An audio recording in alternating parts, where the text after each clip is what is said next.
আজকে এই 2018 সালে ডিসেম্বর মাসে ইলেকশন।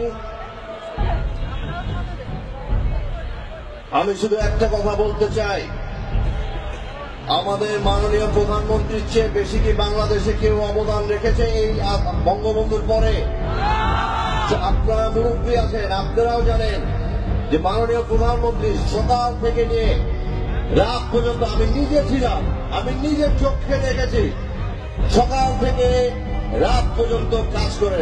সকাল বলতে সে মানে 9টা 10টা দুপুর 12টার সময় ঘুম দিয়ে উঠে না।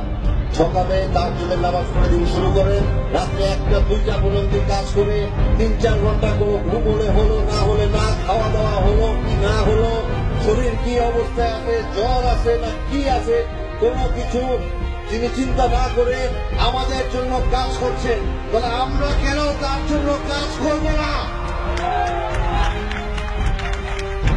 এখানে যারা আছেন, কর্মীরা আছেন,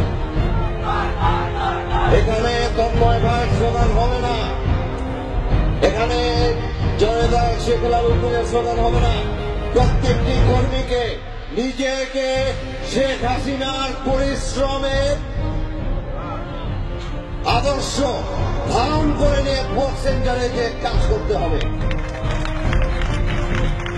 প্রত্যেকটি নেতাকর্মী এখানে জননেত্রী শেখ হাসিনা হয়ে ভোট কেন্দ্রে যাবে এবং ভোটারদের বুঝিয়ে দেবেন, আসেন সুস্থ হবে ভোট দেন।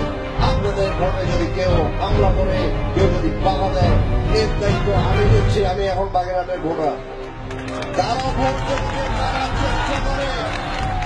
এই 2001 সাল না, 2018 সাল সন্ত্রাসী বাহিনী যদি নামান, আমাদের ভোট যদি করার চেষ্টা করেন, আপনাকে যারাই করবেন আপনাকে বুঝিয়ে দিব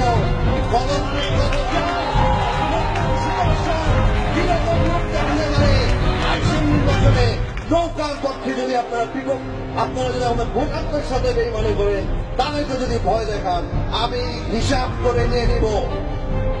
2001 সালের হিসাব আমার কাছে আছে।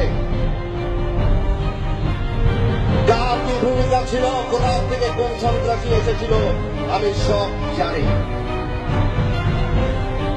আপনারা উল্লেখ করেন, বঙ্গবন্ধুর আদর্শের নেতৃত্ব মেনেছেন, জননেত্রী শেখ হাসিনাকে মানেন, জননেতা শেখ আলাউদ্দিনকে মানেন, আপনাদের নৌকাকে মানতে হবে।